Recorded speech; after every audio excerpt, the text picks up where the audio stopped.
Tourist mauled while spearfishing. US tourist 63 mauled by shark while spearfishing in Bahamas, airlifted for treatment.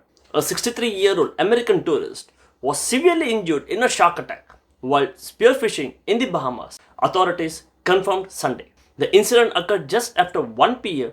near Big Grand Cay, a remote area of the Abaco Islands, according to a statement from the Royal Bahamas Police Force. The man, whose identity has not been released, suffered major injuries after being bitten and was quickly pulled from the water. He was taken to a local medical clinic before being airlifted to the United States for advanced treatment. Now join us as we take a deep dive into this story on the AI podcast. All right, let's dive into something that, well, it always gets people talking. We've all seen those really dramatic headlines, right? Like that recent story of the 63-year-old American tourist severely injured by a shark, happened while he was spearfishing in the Bahamas. It's the kind of news that definitely grabs you, makes you stop and think. But, those headlines, as powerful as they are, they really only tell part of the story, don't they? So our mission today is to go, well, quite a bit deeper. We want to move beyond just that immediate incident and explore the broader context. And it's often surprising, the context around shark encounters, both in the Bahamas and globally. Our goal here is really to pull out the most important nuggets of knowledge for you, understand some facts that are genuinely, I think, surprising, and really get to the why it matters behind these events. They're rare, yes, but impactful. We want to help you become truly well-informed without feeling, totally overwhelmed by it all. Yeah, and what's really fascinating here, and something I think we'll touch on a few times, is how the numbers, the statistics, and our perception can be so different, especially when you're talking about something as visceral as a shark encounter. We'll look at the actual data and then sort of explore why people often see it very differently. Absolutely. So let's start right there with the immediate incident itself. Let's unpack those details. Okay, so this was a 63-year-old American tourist. It happened just after 1 p.m. near Big Grand Cay. Yeah. That's in the Abaco Islands, a bit remote. He suffered major injuries, bitten while spearfishing. Thankfully, he was pulled from the water pretty quickly, then taken to a local clinic, and later airlifted back to the U.S. for more advanced treatment. His current condition, though, well, it's still unknown, unfortunately. And spearfishing itself, it's pretty popular down there. A common recreational sport in the Bahamas. It involves, hunting fish underwater, usually with tools like spears, maybe harpoons, gigs. Now, we can't speculate on this specific case, obviously, but it's an activity that puts people right into the marine environment, actively going after prey. And that inherently changes the dynamic, any potential interaction with marine life, including sharks. Right. It changes the whole interaction underwater. And it is important to mention, authorities in both the Bahamas and the U.S., they haven't released more details, not about the victim, not about his prognosis. So info on the immediate aftermath is, well, quite limited. Mm-hmm. Okay, so we've got the incident details, but that leads us right into the bigger picture. Bahamas. Yeah. You hear Bahamas, and often shark encounter comes to mind. It's got this reputation, this label as a hotspot. But is that really fair? Is the perception backed up by the actual numbers, or is there maybe a different story here? Well, this is exactly where the data gets really interesting. The International Shark Attack File, ISF, they keep track of this. And what they show is, well, it's pretty counterintuitive. Despite that hotspot reputation, ISF has only recorded 34 unprovoked shark attacks in the Bahamas since 1580. Wait, since 1580? Since 1580, yeah. So if you do the math, that averages out to roughly one incident every 13 years. One every 13 years. That's the average for unprovoked attacks. So despite how it feels or how it's often portrayed, these unprovoked attacks are statistically quite rare there. Okay, I'm genuinely trying to wrap my head around this. That's Okay. that's wild. Ah. Only 34 unprovoked attacks since 1580, one every 13 years on average.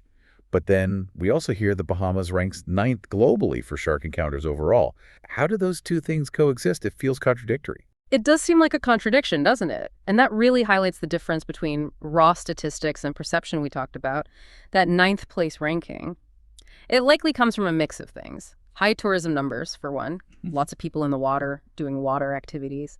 And also specific incidents that get a lot of media attention. They tend to be quite high profile. Like earlier this year, remember, 2 American tourists were attacked swimming at Bimini Bay. 1 had serious injuries. Oh, right. I do remember hearing about that one. Exactly. And then back in February, another American tourist, she described thinking she was going to die after an attack at another resort there. So these specific events, even though they're rare overall for, say, the average beachgoer, they contribute massively to why the region is watched so closely and why it feels like a hotspot, even if the long-term unprovoked numbers are low. Okay, that makes more sense. The visibility of certain incidents really shapes the narrative. So those Bahamian numbers are definitely surprising. Is this just a Bahamas thing, though, or are we seeing a similar kind of pattern when we zoom out? Look at shark activity worldwide. What's the global picture? Globally, the ISF's report for 2024 paints a really striking picture, actually. They reported only 47 unprovoked shark attacks worldwide. Just 47 for the Yeah. whole year. 47 total, which is, believe it or not, the lowest number they've recorded in about 30 years. Wow. Lowest in 30 years. Yeah. Now, of those 47, 4 were sadly fatal. But overall, experts have actually called 2024 an exceptionally calm year for shark bites. Exceptionally calm. That's really not the impression you'd get from, casual news consumption. Only 47 worldwide. That's much lower than I would guess. And where did those happen mostly, if we break it down? Well, the U.S. accounted for 28 of those 47 attacks. That's over half. And fully half of those U.S. incidents, so 14, were just in Florida. That's right. Florida often leads the U.S. numbers. And then Australia recorded 9 bites. And after that, 10 other countries just reported 1 each. Exactly. And you're hitting on a key point about distribution. Historically, attacks are more common off the coast of places like the U.S., Australia, South Africa, Brazil. There are reasons for that: higher coastal populations, lots of water sports, specific marine ecosystems that support certain shark species. But the Bahamas, it keeps that sort of monitored status, that hotspot label, not really because of the sheer volume of attacks compared to those places, but again, because of its reputation and that history of those specific high-profile encounters that really grab headlines. So perception is definitely shaped more by those dramatic outliers than the baseline statistics. So it sounds like the story of the attacks, especially the severe ones, carries more weight in the public mind and maybe even institutionally than the actual frequency. That's really fascinating. Does that dynamic then feed into how official bodies, like the U.S. State Department, handle things like travel advisories? Because thinking about all this rarity, they did reissue a Level 2 advisory for the Bahamas back in late March. And it cited a rise in shark attacks, along with violent crime. It absolutely plays a role. That advisory, a Level 2, essentially means exercise increased caution. And it specifically tells American tourists to be, very vigilant when they visit. It's quite direct, stating, and I'm quoting here, "Stay alert for sharks. Shark attacks have led to serious injuries and death."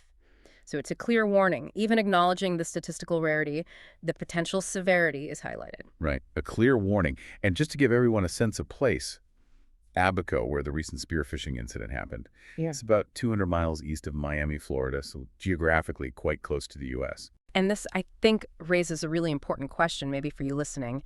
How do official warnings like this balance that statistical rarity, one unprovoked attack every 13 years on average, with the potential, however low, for a really severe life-changing outcome?